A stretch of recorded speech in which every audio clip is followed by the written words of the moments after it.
Brunei Darussalam versus Timnas Indonesia. 3 pemain ini harus dicadangkan Sintayong. Jelang laga kedua grup A Piala AFF 2022 kontra Brunei Darussalam, setidaknya ada 3 pemain Timnas Indonesia yang harus dicadangkan Sintayong. Siapa saja mereka? Usai melakoni laga perdana kontra Kamboja, Timnas Indonesia akan melanjutkan kiprahnya di Piala AFF 2022 dengan bertandang ke markas Brunei Darussalam di laga grup A Senin 26 Desember 2022.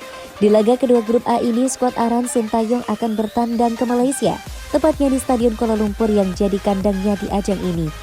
Melawan Brunei Darussalam di laga tandang, Timnas Indonesia pun berambisi meneruskan kiprah positifnya usai menang atas Kamboja di laga pertama Jumat 23 Desember 2022.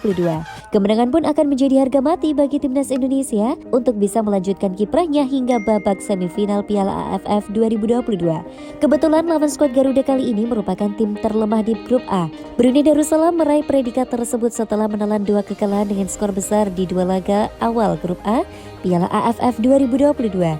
Di 2 laga awal grup A, Brunei Darussalam kebobolan 10 gol dan baru memasukkan 1 gol saja, dengan rincian kalah 0-5 dari Thailand dan tumbang 1-5 dari Filipina. Menghadapi tim lemah seperti Brunei, Timnas Indonesia pun tak perlu menurunkan para pemain utamanya untuk melakukan rotasi. Lantas, siapa saja 3 pemain yang perlu dicadangkan saat melawan Brunei Darussalam di laga kedua grup A Piala AFF 2022? Berikut daftarnya. Pertama, Witan Sulaiman. Dengan alasan rotasi, Sintayong perlu mengistirahatkan para pemain utamanya di laga kontra Brunei Darussalam. Salah satunya adalah Witan Sulaiman.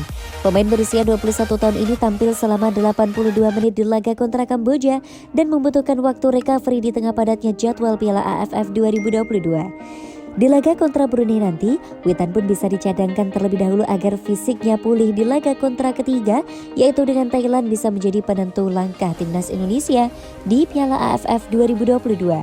Kedua, Ricky Kambuaya. Ricky Kambuaya menjadi salah satu pemain yang tampil penuh di laga kontra Kamboja. Ia bermain selama 90 menit tanpa tergantikan oleh pemain lainnya. Peran vital gelandang Persib Bandung ini sebagai pengatur serangan Timnas Indonesia pun membuatnya harus menjaga kebugaran agar siap bertarung di setiap laga. Ketiga, Jordi Amat. Di laga kontra Brunei Darussalam ada baiknya Sintayong juga mengistirahatkan Jordi Amat dan memberikan posisinya kepada pemain lain. Pasalnya Jordi Amat tampil penuh di laga kontra Kamboja dan juga telah kena kartu kuning yang bisa saja membahayakan jika ia mendapatkan kartu tambahan di laga kontra Brunei. Apalagi usia Jordi Amat tak lagi muda, yakni 30 tahun. Sehingga agar bisa tampil prima, ia membutuhkan waktu untuk pemulihan agar siap menghadapi Thailand di laga ketiga grup A Piala AFF 2022, Kamis 29 Desember 2022.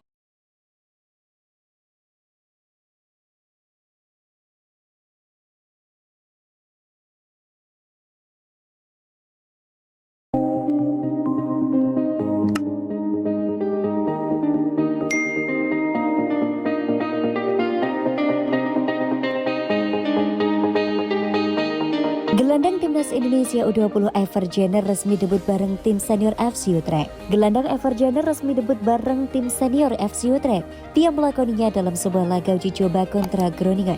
Evergener masuk pada menit ke-81 dalam partai uji coba yang diselenggarakan pada Jumat 23 Desember 2022.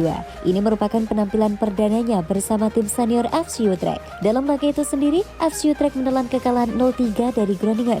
Ketiga gol Groningen dicetak oleh Thomas Solskjaer dan 2 gol Rico Pepi.